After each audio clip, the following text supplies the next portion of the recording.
Hi friends, welcome to Sri focus. இன்றைக்கி நாம் என்ன பார்க்க போகிறோம்னா முருங்கைக்கீரை சாதமும் தொட்டுக்கிறதுக்கு கோவக்காய் உருளைக்கிழங்கு வதக்கலும் பார்க்க போகிறோம். இந்த முருங்கைக்கீரை டெரஸ் கார்டன்லேருந்து நான் எடுத்துகிட்டு வந்தது. எவ்வளோ ஃப்ரெஷ்ஷாக ரொம்ப நல்லா இருக்குது. ஃபஸ்ட்டு நாம் காய் முதல்ல பண்ணுவோம்.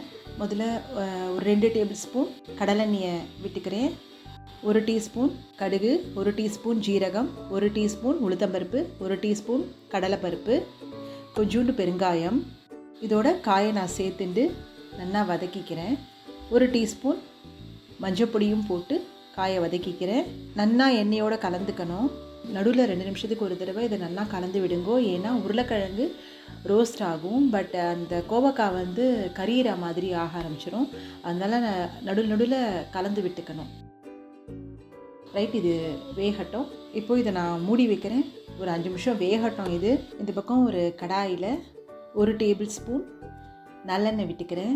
இது நான் வறுத்துக்கிறதுக்காக விட்டுக்கிறேன். 2 டீஸ்பூன் கடலைப்பருப்பு, 3 வரமிளகா, 2 டீஸ்பூன் தனியா, 1 டீஸ்பூன் ஜீரகம், 1/2 கப் தேங்காய் ரொம்ப வறுக்கணும்னு அவசியம் இல்லை. லைட்டாக கலர் சேஞ்ச் ஆகும்போதே எடுத்து வச்சுக்கணும். இப்போது வெங்காயத்தெல்லாம் நம்ம வதக்கிப்போம். 2 டேபிள் ஸ்பூன் எண்ணெயை விட்டுக்கிறேன். அப்புறம் 1 டீஸ்பூன் கடுகு, 1 டீஸ்பூன் ஜீரகம், 1 டீஸ்பூன் உளுத்தம்பருப்பு, 1 டீஸ்பூன் கடலைப்பருப்பு, கொஞ்சோண்டு பெருங்காயம், அப்புறம் வறுத்த வேர்க்கடலை, அப்புறம் முந்திரி பருப்பு. இதை கொஞ்சம் வறுத்துக்கலாம். முந்திரி பருப்பு கொஞ்சம் கலர் சேஞ்ச் ஆகணும், வறுத்துக்கலாம். இதோட கீரி வச்ச 2 பச்சை மிளகா, 1 துண்டு இஞ்சி போட்டுக்கிறேன். அப்புறமா மீடியம் சைஸில் நான் வெங்காயம் கட் பண்ணி வச்சுருக்கேன் நீட்டமாக. அதையும் இதோடு சேர்த்துக்கிறேன். இது கொஞ்சம் பிங்க் கலரில் வந்தால் போதும். கொஞ்சம் உப்பு சேர்த்துக்கிறேன். இது கலர் சேஞ்ச் ஆகணும். கொஞ்சம் பிங்க் கலரில் வந்தால் போதும். ரொம்ப வதங்கணும்லாம் அவசியம் இல்லை. வந்ததுக்கப்புறம் கொஞ்சம் ஒரு பிடி முருங்கை இலையும் நான் போட்டுக்கிறேன். காயை மறுபடியும் பார்ப்போம். ஒரு வாட்டி கலந்து விட்டுருவோம். காய் வெந்திருக்கா பார்ப்போம். உருளைக்கிழங்கு நல்லா வெந்திருக்கு பாருங்கோ. இப்போது காயை முதல்ல செஞ்சு வச்சுட்டுலாம். 1 டீஸ்பூன் தனியா பொடி, 1 டீஸ்பூன் ஜீரகப்பொடி, 1 டீஸ்பூன் மிளகாய் பொடி, இதுக்கு தேவையான உப்பு போட்டு நல்லா கலந்து விடுங்கோ. நல்லா கலந்து விட்டுட்டு கடைசியில் சும்மா 1 டீஸ்பூன் கடலை மாவு, 1/2 டீஸ்பூன் அரிசி மாவு இது சேர்த்தோன்னா கொஞ்சம் தனித்தனியாக இல்லாமல் எல்லாம் ஒன்றா இருக்கிற மாதிரி வரும்.